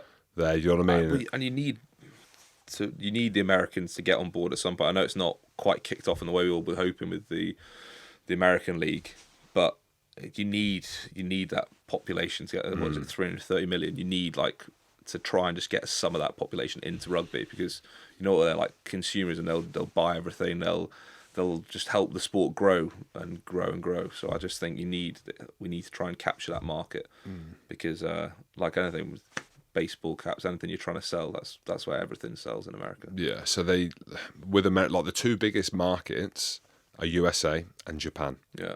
Like if you look at them two markets, and this isn't me researching, it's my mate, my boss James Rothwell was talking about it earlier, and he was like, they're the two target markets really, from commercial opportunities and also participation, interest, and just scale. You know, they're the two markets that you need to hit, and Japan's a difficult one because of the language. Yeah. But to make it in the US, you make it in the USA, you make it anywhere. Yeah. In anything, you make it in America. I guess the problem is, like, if you're a young kid and your dad loves American football and baseball, like, how do you get, like, if your son suddenly went to you, I like rugby, like, yeah, but son, I watch American football and baseball. It's so hard. Like, how do you get that sport to grow? Because normally in their rugby teams, it is sort of like the college guys who haven't quite made it in American football, haven't quite made it basketball, baseball, whatever, and then they try rugby. You're looking like 20, 30 years down the line, because you need kids to actually pick rugby over that. Well, and that's over any other sport. Like, you do need to pick that first almost to get really, for America to get really good at rugby. Hence why the £1 million, euro, dollar contracts need to be there. Yeah. Why would you choose rugby? When you make it in any other sport, you're going to be what they make, ridiculous sums of money. Yeah. And that's the thing. It's like, realistically, if you make it, even if you make it in basketball and you go over and play in Europe, you don't quite make it into the NBA, or you're playing NFL and you don't make it in that league, but you can go to Canada and play, or go over to Europe and play. You're probably making more money. Yeah. Well, now in college you're getting paid as well. So even if you probably made it in college, you make as much in there, or build enough of a profile up than you would if you went to go and play rugby in America. Yeah, I'd love to see. Did you watch that Johnny Manziel? No. Netflix doc. You need to watch that. It's amazing. I don't have time, man. So good. I'm on to this True Detective today. Yeah. Matthew McConaughey and is it Woody Harrelson? Yeah, I haven't seen it. Boobs and guns. That's what the lads have said. Sold. Yeah, they were like, mate, get it in. A real man's show. I was like, all right, I'll get onto that. We just finished Traitors. Yeah. Mate, how have you got time to watch it? Oh, you're still an athlete, aren't you? Well, me and my missus have been watching one show a night at the Traitors. So Off your phones. We were a bit, phones away. Behind. Phones away. Yeah. How annoying is that? When they phones get out away. the phones when you're watching like a movie. So I like to be 100% committed to it. But the problem with that one, I found myself pausing and we were talking for it the whole time. So it takes like 2 hours to watch one episode because we're always constantly pausing and chatting about it.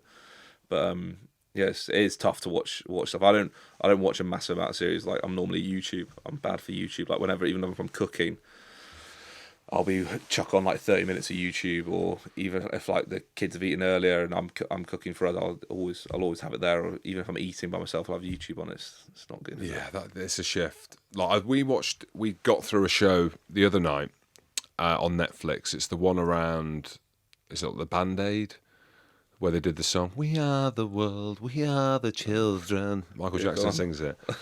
To make a better place for the children. But they've got so it was back in the 90s, so Lionel Richie's, it might have been before that, but there's got Lionel Richie, Tina Turner, Stevie Wonder, Michael Jackson, Bob Dylan, Geldof, like the best of the best music artists, and they all come together to sing this song for children in Africa, like the famine. And it's like an hour and 10. Same thing, we're pausing it, me and the missus, to talk, phones out, Googling, are they still alive or not? Straight to your phone. Yeah, but most of them are dead, unfortunately. Really? Yeah, all the greatest, Yeah.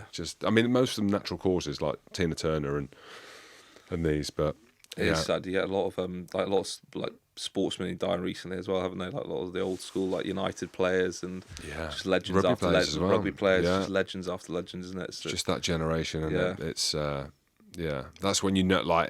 I've just turned 40 now, and it's kind of, you get to that stage, yeah, not me, but the grandparents and like you say, like legends, like I don't know.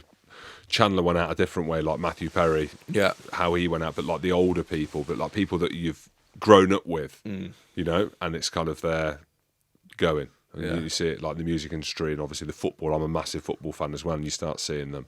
Yeah. So you are a Cobb fan, aren't you? No, kind of. Why? No. Well, I lived next to Cov City, Yeah. so when I was English back in the day, I lived right next to that stadium. So when You can still be Scottish and support Coventry. All right, well I am then. No, I support Man United. As in, I was Man United. Who's your SPL team then? My lad would say Hearts. I would go Rangers. Just I don't know. Ali McCoist, I love Ali McCoist. Yeah, there you I was go. sat next to his mate Ali on a McCoist's plane. legend, Yeah, and he's such a legend. He's sat next to his mate on a plane on the way up from. Well, I was over in Paris, and his best mate, and he was sat there smashing down the gin and tonics, and I'm asleep. I've just been over to see Sia Khaleesi. I'm fucked. And then again, it was big man. He's I know you. I was like, and then he said, I'm mates with Ali McCoist. I was like, well, why does that mean that, I do know Ali loosely? Yeah. And then he gets into it, he's in business with Ali and stuff like that. He's smashing the G&Ts in. Anyway, we'd share a few stories or whatever, legend of a bloke. And then Ali McCoist drops me, I'll play you actually. I think it's fairly...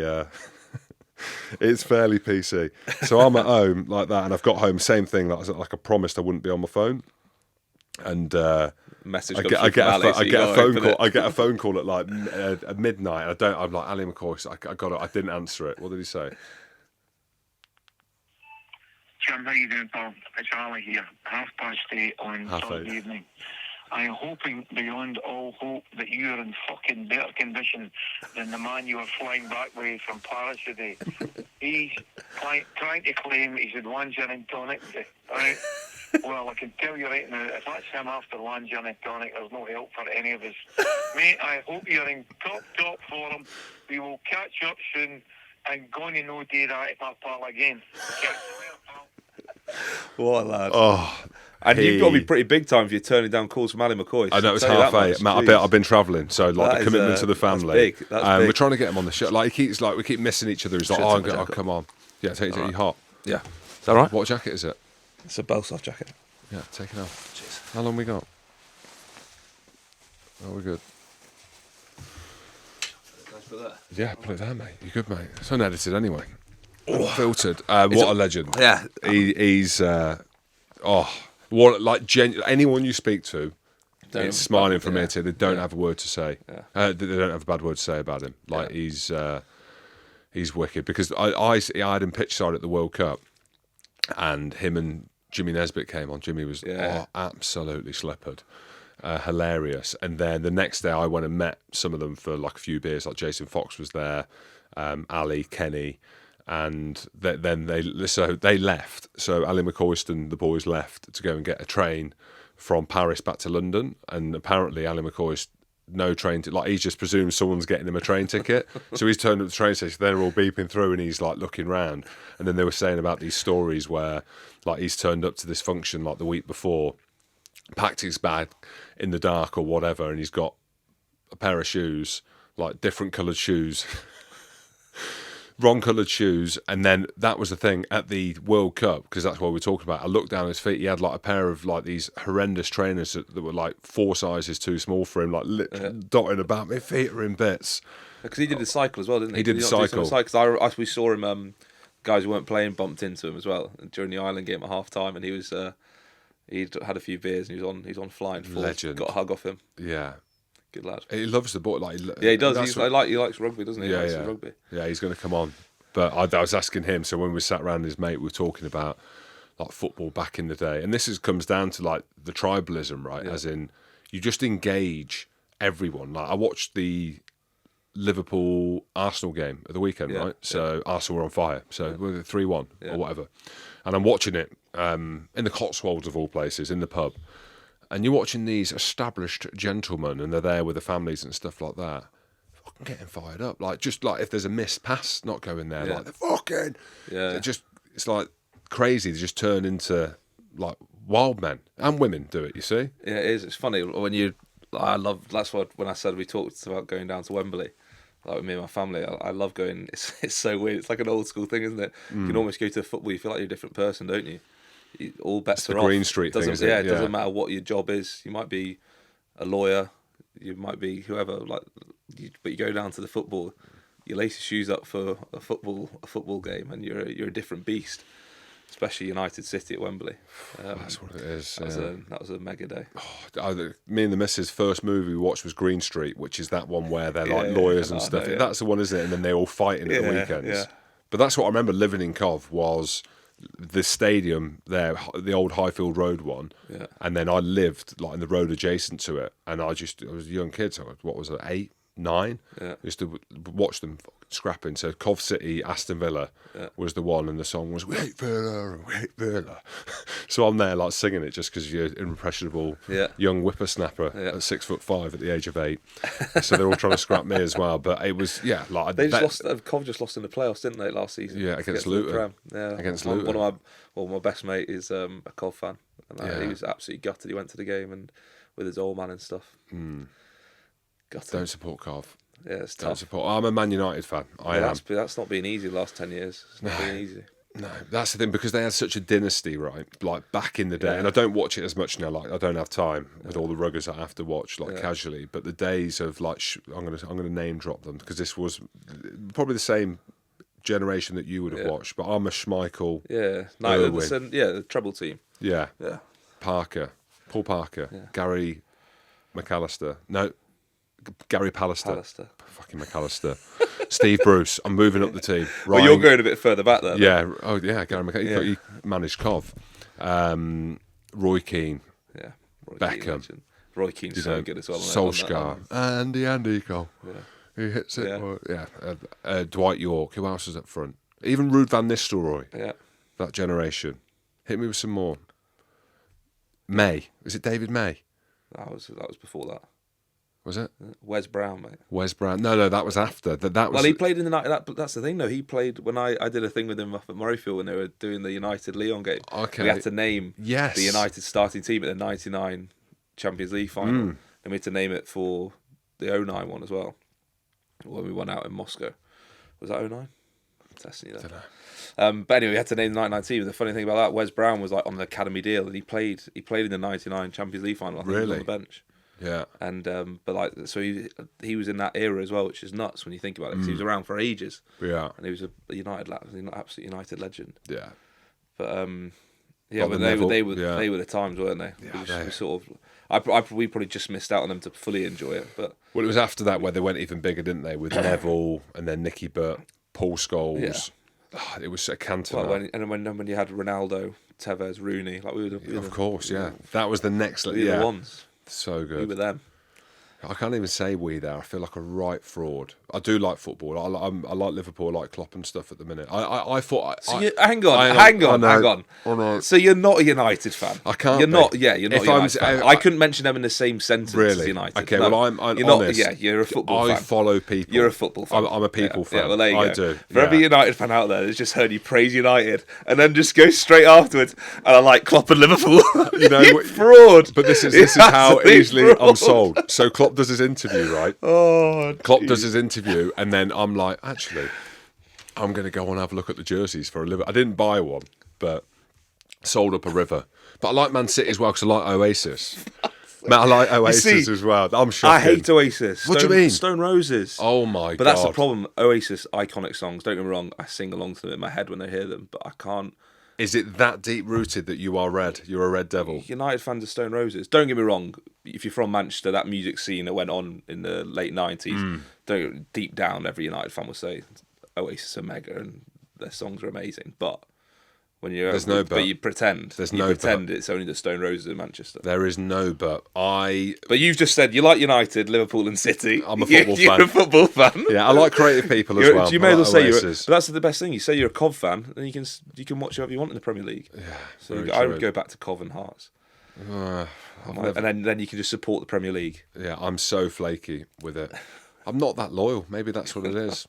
Moved around clubs, I'm not loyal. But I tell you now, my dream, and so I've got, because I'm getting old now, so I've got the Watt bike that I absolutely hammer, but I've got a cross trainer as well. Fucking expensive bit of kit. The cross trainers, So right? it's a Watt bike as well. Yeah, but like, mate, I'll got tell you that free, now. didn't you? No, paid the Watt bike. Did you? Got that. Mate, I love the Watt bike. Hammer yourself on it. No, do it. yeah, it's because you don't get the scores, miss. You're too small. Well, that is true as well. The taller you are and heavier you are, you can smash Watt bike times, can't you? Watt bike You need a scores big and stuff. heart as well. You need a big heart. But I go on that and I'll listen to a bit of music. But on the cross trainer, I'll watch YouTube and I'll watch concerts. And this stemmed from COVID. So when we were all bored during COVID, I just put a concert on with the missus in bed, drinking bottles of gin and tonic on my own. But Oh, good. unreal. They Mate, were the days. Singing to Best- the yourself. best days. Oh my god, it was so bleak. But I watch Oasis concerts when I'm on the cross trainer, and every time it's just like in my mind, they're getting back together. I would love Oasis to get back together. I had a guy called Gordon Smart who actually was Scottish lad. You might know Gordon. He does a lot of media stuff for Scottish lad. And he's worked with Noel Gallagher and stuff like that. And he was like, yeah, he thinks one day, once the money runs dry and they get the divorce out the way. That's the problem, though, isn't it? Like, you get all these amazing bands that then come back together and they just don't sound the same. What like Westlife? It's not the same. No, or but Boyzone. You do. Where? You get people who are still touring when they probably shouldn't be, and like they're just not. They don't sound the same. They're not as good as when they once were.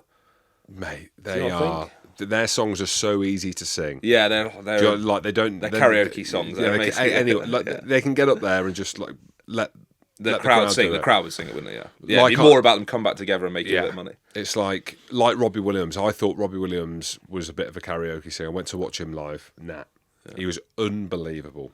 Lean, unbelievable. He was great. I love music. Music, I would say, is my number one interest in terms of like I'll be googling different things. See, I and, love like, listening. music. I'll always be listening to music. But if someone, when someone asks that thing, what's your favourite genre? I don't know. Yeah. I have no idea what my favorite. I'm pretty easy. Like Do you know what I mean? Do you Yeah, ever ask that? 100%. You wouldn't be able to say what your favourite genre is, I'm would a you? bit of hip hop. Yeah, I everything. like DJ Look and MC Neat. Like I would listen to them, like Wow, yeah. But then I'll listen to, I don't know, John Mayer and these American bands. Some country music. Exactly. Yeah, country music's good at the minute. Yeah.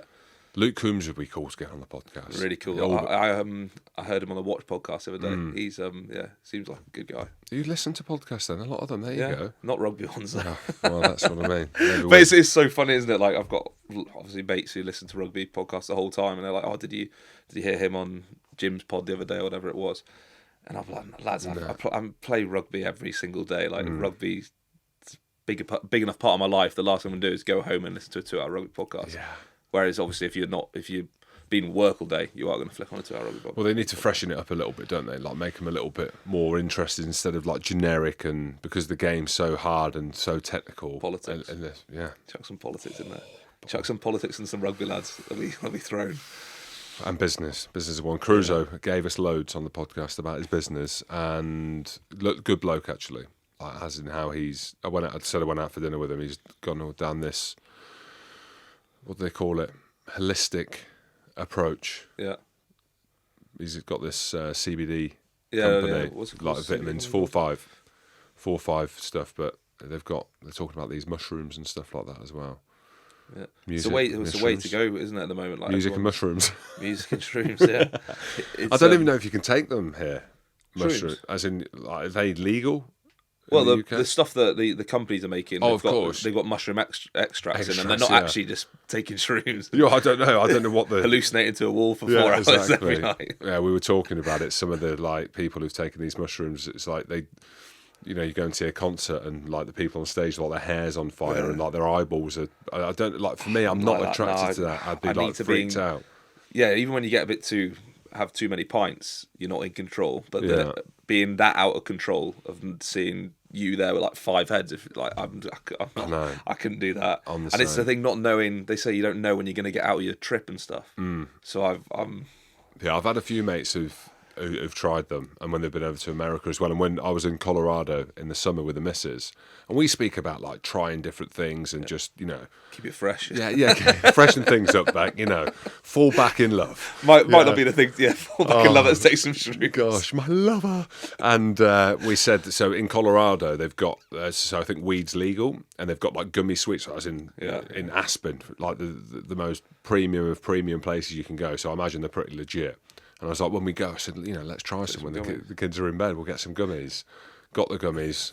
Fucking get to 9 o'clock, we're absolutely fucked. It's like you've got the 4 kids. I said we're probably best not to because there's bears knocking about outside. There was a bear that passed the window, and I was like, I don't think we should, just in case. Do you know what I mean? Start opening the door and letting the bear inside. Come in. Exactly. But I'm. So you didn't take that? Where are they? We left them there. I didn't have the bollocks to bring them back just in case something happened in the bag. You should be safe with 4 kids going through security, but put them on one of the kids. Exactly. Put them in the kid's rucksack. I am keen though. I am in this space, Hamish, which it probably isn't like me. I'm not trying a load of drugs. I'm not saying that, but I'm keen to experience different things. Well, the UK Joe Rogan, you're whacking out spliffs on your podcast. Well, he's just talking about politics. Yeah. I'm going to the LA studio actually in a couple of weeks. Apparently, you can do what you want in the studio. That'd be cool. Yeah, I'm not going to do that there. And it's similar to this or bigger?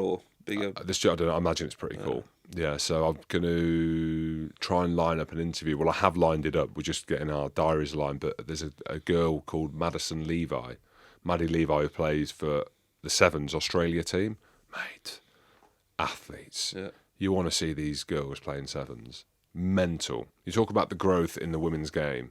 Yeah. Look at the Sevens, mate. You've got like these 400-metre athletes. Yeah. Going around, putting their heads in the spokes. I watched the final, like Ireland, Australia. It's a big shift, right? As in, there's a load of rugby to watch, but because Rugby Pass TV are streaming all the games, like you go on there and have a look. They had the Perth Sevens, mate. These women are phenomenal athletes, and she's going to be a superstar.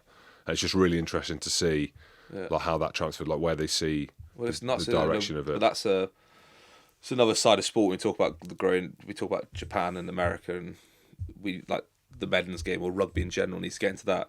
But the women's game at the moment as well, that's flying as well. It's another part of sport that everyone's trying to get into. Yeah, of course. Agents, everything are trying to get into women's sport because the next thing that's growing massively, isn't it? Yeah, everyone's speaking about it. It's like one of them where I'm not too sure, like, how to contextualize stuff when we're speaking about it. So I tend not to say too much. Like, I speak honestly and wear my heart on my sleeve. Like, talking about interviewing Madison Levi, unbelievable athlete.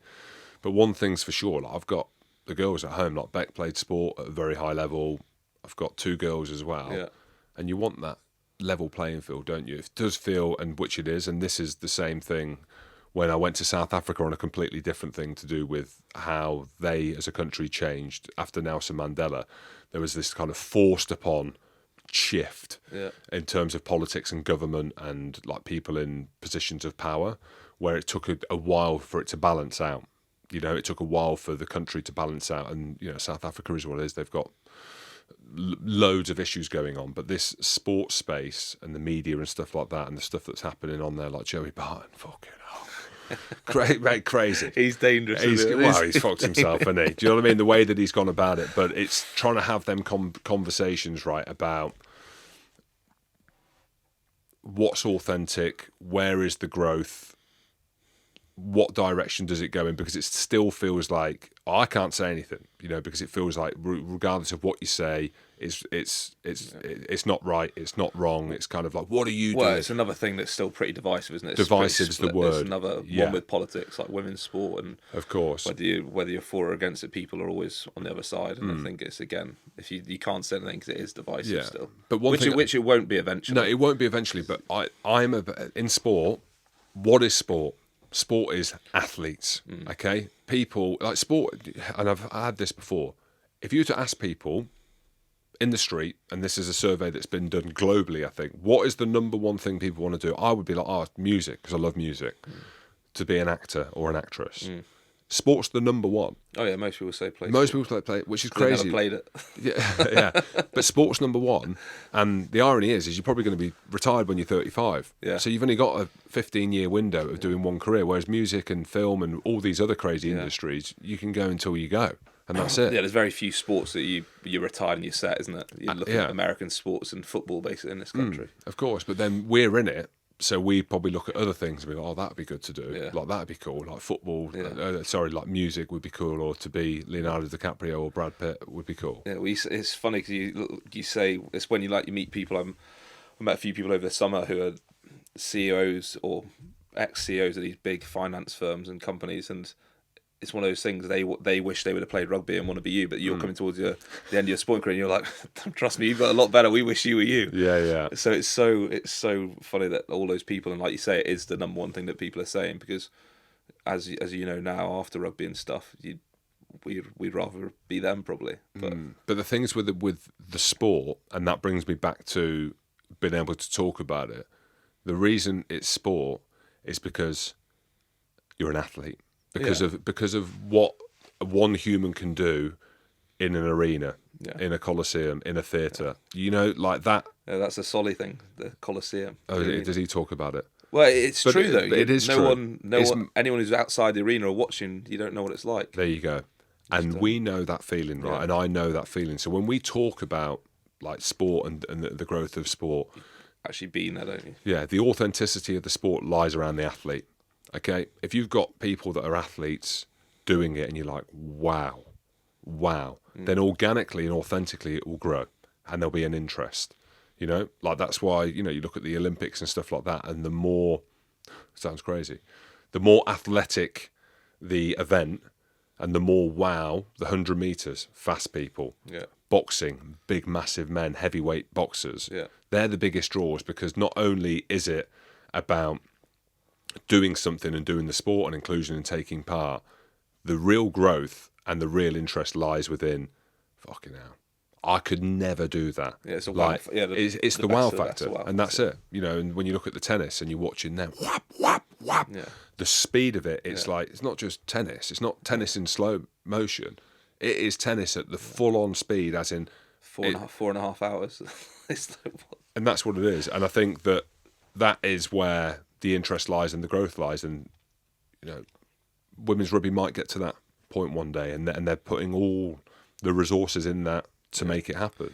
But it's like, you have to, and the problem is with all the unions that they're facing now, you have to spend a lot of money to make money, and that's why they've probably not done it sooner, because they realise it's going to be a massive investment to get women's rugby out there. And that's the elephant in the room, right? Because rugby is struggling for cash. And yeah, exactly. And it's, I'm sure you can look into the SRU figures on it, but like the amount of money you have to put into it to grow the sports, but we need to do that, and it might take, I don't know how many years for them to make money, but they will if it's out there, and if they're giving a good product out. What it needs, you need to spend a lot of money. There you go. And what it needs to align with is also the sponsors. So if sponsors are saying, right, what are you doing in the women's game? Okay, so say we've got £1 million, say, to sponsor the Men's World Cup.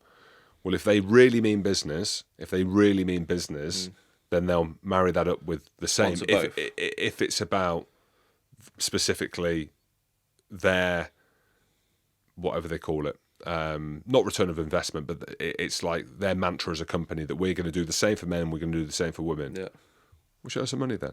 If that's what you're going to do, put the amount of money in. Yes, you're not going to get the same eyes and the same demographic of people. Yeah, but you also need to do that now as well, don't you? Well, they do in America. They do, as in American sports and investment into the colleges and universities, like the rugby program. There, it's $1 for $1, dollar for the men, $1 for the women, that goes in. But it's like that's the thing with rugby is like that no one's speaking about, and I don't know enough about it. And as we go through the year and the years, we'll chat to more people about it. But if there's part of the men's game that's dying and there's no money in it, and they're throwing money into the women's game, like there's a gamble there, and it's a gamble that society says you have to take in that, and commercially, well, let's see if the money comes in and hope it does come in. Yeah, it's positive. It's a positive thing because it grows the sport from both sides. But the sevens for me is established. Like I'm looking at that and I'm like, fucking hell. Yeah. Like they're monstering you. I reckon you're getting chop tackled as well. No. We'll never find out, mate. That's the thing about it as well. well. You can't. We'll never find out. That's the thing. It's the contact. You can't. Two different games. Business. You still doing Rexy? Rexy Hunt? Yeah, of course. Is your brother Big Gus still fronting it? Yeah, still fronting it. There's still going strong. And what's it been now? I think it's nearly been 10 years that Rex Club's been going for now. So it's a proper established company. Like increasing our turnover every year. We're trying to get as many hats on sports fans' heads as possible. We've gone big into the cricket markets now and the pro cricket, and a sort of USP, which what it's always been, is we're not just making like comfy hats and a good product, but also it's all the embroidery and all the finish is still done in the UK, which is sort of our thing that separates us from other companies who are just doing all their embroidery in China. So we're doing it. So we're doing it all in house. Like my brother, a little brother, a few other members of staff doing it all. So it's going really well, and I don't know if it's something I'll do after rugby, but hopefully it'll just keep growing. You've got some hats off us, haven't you? I've got some caps. Yeah, I don't wear as much now. The hair's looking good, so I'll get that on show. Now the lid's out, but yeah, mate, it's class, and it's great honesty, mate, saying that you still go to China, because I get some clothes made. And they're saying they're from Portugal. Well, I didn't say we go to China. I said it's different to the ones that are in China. Oh, sorry. I thought you said you go. Do you go to China? I don't know. you have to buy a cap and look at the label. Put it this way. We don't. You can't. You have to. It has to be on your labels. So if you buy a cap, I don't know. If you buy a cap, you do. You have to. Well, I was saying I get clothes made. Right. I won't say by who. And it's got Portugal on the label. I'm like, this handmade in Portugal. Yeah. This has been put through a machine in China and then sent to Portugal, and then they've banged a label on it. Yeah. Yeah, you never know, do you? No, I don't. No, it's good though. Like cool brand, like loads. It is, and it's just with the pro sport stuff, and you have the main sponsors. It's getting around stuff like that, which most clubs are quite happy with, and it's all about trying to grow our own brand stuff now because we're pretty established in the clubs and like I say in the pro cricket, but it's more just getting our own brand stuff out there, which is Rex Club. Rex Club. Why Rex Club? What's Rex in Latin? Mullet. It's close. Is it? No, king. Rex is king in Latin, so it's like King's Club. Crown. You wear crowns. Okay. You wear hats. Didn't know that. So that's sort of where it all came from. King's Club crowns. Get it? Yeah. It's class. We had some for the rugby pod actually. Yeah, I think you did. Yeah. We had some made. So we took them to. Oh, this is pre-COVID when it was chaos. Yeah. We took it to a live show. Took a bag full in a at the live show, big North Face bag with 150 caps. Some fucker has got it. What, stole the whole bag? Stole the whole bag. No money. No money. No money. We're going to sell them £10 a pop. Who stole the bag of caps? Hey, we still got paid, I'm sure. You still got paid. Okay, and them ones were them ones were definitely from China. You could feel. Well, we went cheap. We went cheap early on. But how about you rang us for the cheap ones? Yeah, we did them that shoot up in Edinburgh. They were good quality. Yeah. Yeah.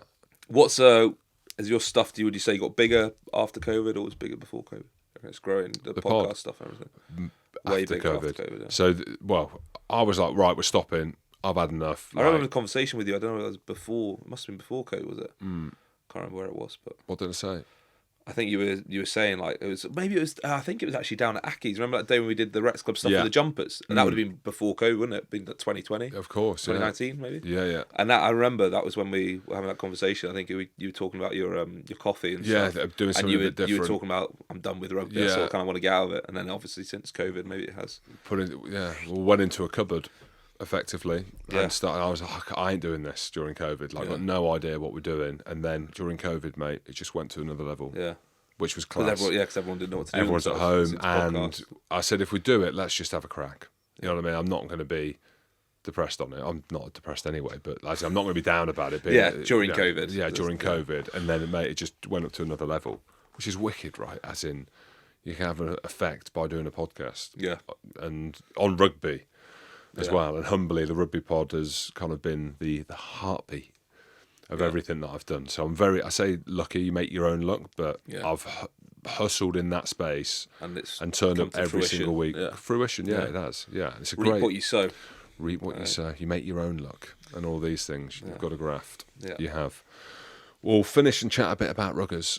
Let's talk about Finn first as captain. What's he like as a captain? He seems like he's changed a little bit, or more serious. It's like what you're saying about you get older and a bit wiser, and I think he's definitely done that. Like we've all been there a bit younger and sometimes make the wrong decisions. So I think he definitely has. Well, it's like anything. I think he's just matured, hasn't he? And I think he is probably ready to have a responsibility like that. I think obviously Gregor saw that, and I think he will be.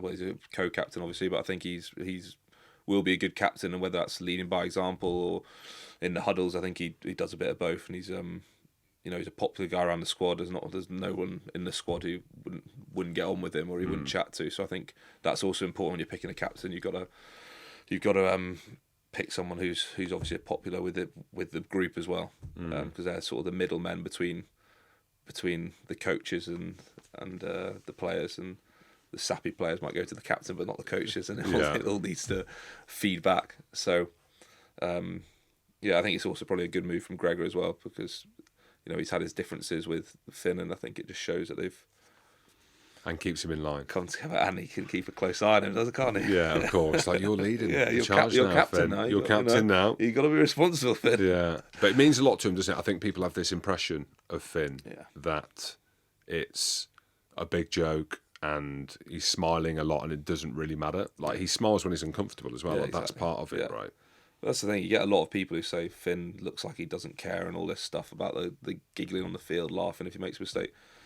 That's who he is. That's how he rubs it off. That's the best thing to do sometimes for him anyway. They always say after you make a mistake in rugby, you got to get out your head as quick as possible. And for him, that is having a bit of a giggle about it. It's not something everyone does, and people sometimes get upset by this, but you've got to appreciate that everyone has a different routine of being able to get over stuff, and if that's his way of being able to flush a mistake really quickly, then I think then I'm all for it. Yeah. Do the lads talk about winning the Six Nations and a Grand Slam? Because it's obviously nothing like that was spoken about when I played, because we're putting the foundations in for you lads to come through, however you want to call it. But it feels like it is... As a kind of squad, as a country, I think there's going to be a transition soon enough when Finn leaves, right? Yeah, I think the problem is we've had like a big group of core players who we've had for quite a long time now, and maybe we should have done better in one of the previous Six Nations. So that might have been the time to crack it. But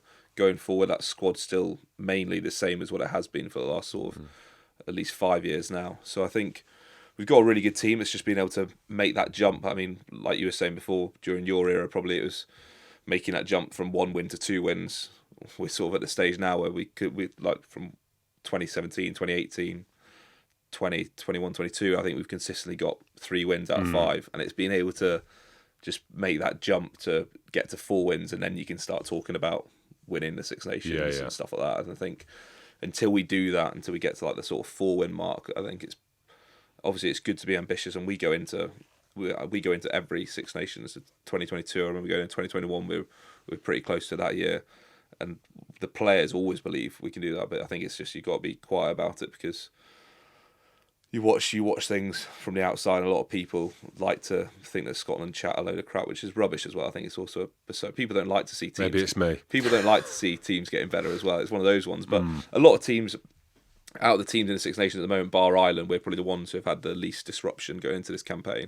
Like a lot of teams, like Wales, are on a completely different transitional period now. They've lost loads of their experienced players, so they're sort of starting up again. Italy, again, they're a team that can can get better. They look really good against England. France have got a few things going on injuries wise, and Dupont not being there. So I'd say we are the most settled after Ireland, but Ireland still looks like the team that's gonna from the round 1, the team that's gonna be the toughest and look like they're strong favourite. And they beat South Africa in the World Cup as well. I mean, with Ireland, right, when you play against them, they were in our pool, right? And it was have to beat Ireland to go through. Yeah. And the impossible challenge, which it turned out to be, right, because they were phenomenal. Yeah. What's it like playing against that Ireland team? Yeah, you can have all the tactics in the world. I think that's the thing. I think they've got amazing players. A lot of them play for Leinster, so there's continuity there. I think the whole team basically, bar maybe 5 in the whole 23. They're coached really well, but it's one of those weird things. I don't know whether it's when you're playing, you're in the thick of it. I never went into those Ireland games like fearful of Ireland. Maybe we should have done. But like, you've got to be confident in yourself, and you've got to have self-belief. But definitely when I was watching it from the stand, that first 40 minutes against Ireland in the World Cup, and you have a different perspective than when you're on the field. Like when you're in that training week, you're on the field, you're doing all your reviews. You obviously respect them; they're one of the best teams in the world. But you fully believe we're going to win this. And then I have to say, when I was sat in the stand watching it, I was like, "Fuck, these guys are good." Which when you're playing it, you never think that, because you have to believe you're better than them. You have to believe you're the best. But definitely when I was watching that World Cup game up there, I was like, they were very, very good in that game, and full credit to them. They're doing something right, because they've been there for ages now, haven't they? They've been at the top for a while. They have. I was chatting to a mate who played them. I think it was at Gloucester. I think Gloucester were playing Leinster. Yeah. I'm going to double down on it and say that's what it was. But having played against them, but watching them, and when I was chatting to him about it, I was like, what is it? And he was like, the speed. Yeah, it was Gloucester. I was chatting to the skipper, Lewis Ludlow. Breakdown, isn't it, stuff, yeah. He was just like, so was it the power? He's like, mate, the speed. He's like, the speed in which everything's happening, you've got a plan where you want to slow the breakdown down and you're going to put these big collisions in. He's like, the speed of the breakdown. He's like, he'd never seen anything. It's like the game was in different sport. Like just different sport, different speed. And is that what it is? Like when you, I always think when I played against the All Blacks a couple of times, I was like, what the fuck? It was a different game. Like Richie McCall, their worst carrier. Like I've gone to try and bang him, and he's made 4 or 5 meters. You know, as in rock solid. It was just crazy. That was after the shoulder drops, though. That was after the shoulder drops. I hit him with an arm. No, I hit him with an arm. Oh, hit him with the chest, he would have been fucked. Flying arm. Yeah, but you look at them, it's just like they're on another level. Yeah, they are at the moment, and I think, like you say, it is the breakdown. It's the speed of ball. If you can't slow their breakdown, can't slow them in the tackle and get that fold, then you're fighting a losing battle already, because they're getting the ball out, and then they'll play all their loop plays they used to play with Sexton, all their balls out the back, and all their forwards are pretty good at keeping a straight line and tipping it, so you're biting down on players, and then they're chucking short lines at you. So it's so hard. You always constantly feel like you're, apart from round guard and half, you always feel like you're double defending the whole time. Yeah. So it is, and if the ball's quick, it's almost impossible to defend. So that's what last game of Six Nations, is it? Away. Oh, I thought it was Paddy's Day, but it's not. It's Paddy's weekend. So last game. Weekend. Yeah, 16th of March. Paddy's Day is 17th. You'll be there, won't you? You're at all the games. I'm not doing as much, no. No, in here. ITV not needed In anymore. the studio. Be in the studio. Actually, pitch side for that one. I'm trying to get either what I did at the World Cup for that one. So actually, yeah, I'm at that one. I'm not any others, but I'm not doing anything at any others. But I want to be at that game, so we're trying to get a pitch side presentation set up. The Big Jim Show live, Yeah, that's like the World Cup. like the World Cup, yeah, like we did there for that. So, So did that go? Like, it went all pretty well in the World Cup. Yeah. Wicked. It was wicked for me from an enjoyment point of view, and it's trying to get the momentum of that carrying on. Make some I just saw awesome. you everywhere. You're doing bits on the side, left, right, centre. I know, that was it. I know, loved it. Absolutely loved it. And you know what? As in, it's rekindled my love for the sport. Nice. And it's awesome having people like you in the studio, right? As in players who are still in it and happy to come in and chat, you know. And then that is it. It's kind of slowly breaking the mold. Like even I had Jasper Wiese, he was sat in your chair. And my Deeks coach is like, you don't speak. I says, mate, he was awesome. Like, got him in the studio. But a lot of South Africans are like that. Yeah. All the Afrikaans boys. You've got to break them down. Yeah, You've got break them down. That's yeah. the thing. You feel when a lot of the boys who come to Edinburgh, they look like big, scary Afrikaans lads. But then once you actually get to know them, then they're like they're actually so chatty and willing to open up about family, whatever it may be. And they're actually really easy guys to talk to. But from the outside, these massive Afrikaans lads, so they look like they don't want to talk to you, and because they don't normally like talking to coaches, so the coaches probably think they don't want to talk to anyone. I know, mate. They are built different, aren't they? They're just built for contact. Yeah. Right. Yeah. Like I was in South Africa with that Drickus du Plessis. Yeah. I did a walk and talk. I don't know if you saw any of it. So I did a walk and talk interview with him when I was down doing a show, and Drickus du Plessis.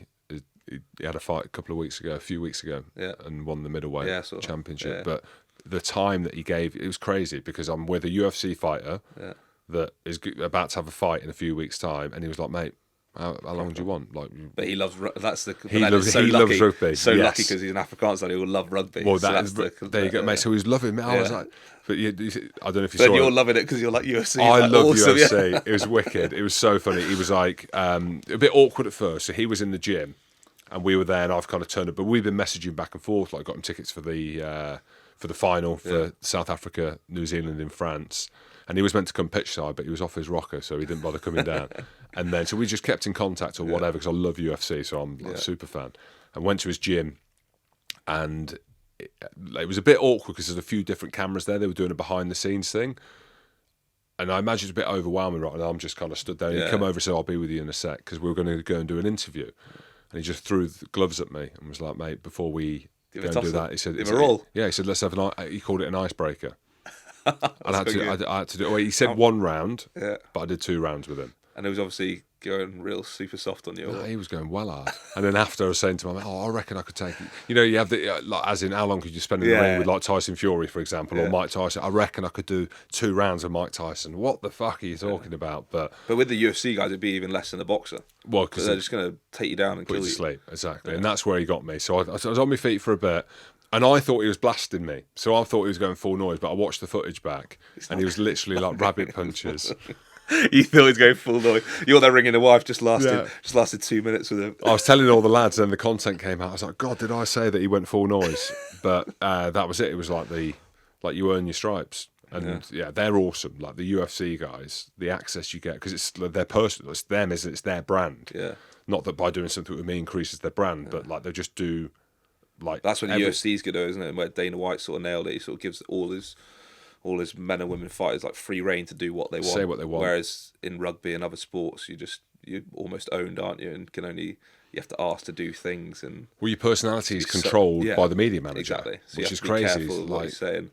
Tell you what questions could come up before you do press interviews, and don't say this, don't say that. It's just whereas that sport's just a bit more.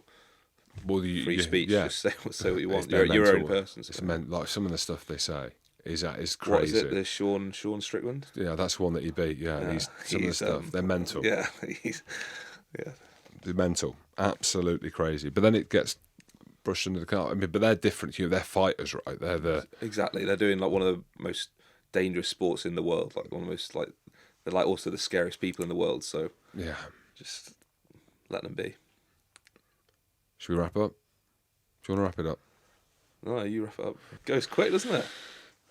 How slow does a Bronco? That's what I said to the guys. You go for You go for a pint in the pub, how quickly does 5 minutes go? But when you're running that Bronco, it's the longest 5 minutes of your life. Wow. Anyway, an hour and 45. An hour It's and gone 45. quick. We've done an It's hour gone and quick. 45, Hamish. I'm coming back up to Scotland with you. I'm going home. Are you? You coming with me? I'm coming home. I'm on I've the got same nothing to flight. say to you now. Well, we don't need to talk. We just Oh, got our cool. headphones on, just watch Oh, YouTube. watch on Instagram. The great Hamish Watson. You fit. You're raring to go. Yeah, about a fit. Ready to go. Let's go get him, mate. Thanks for having me on, We're mate. going to smash it. It's been Appreciate class. it.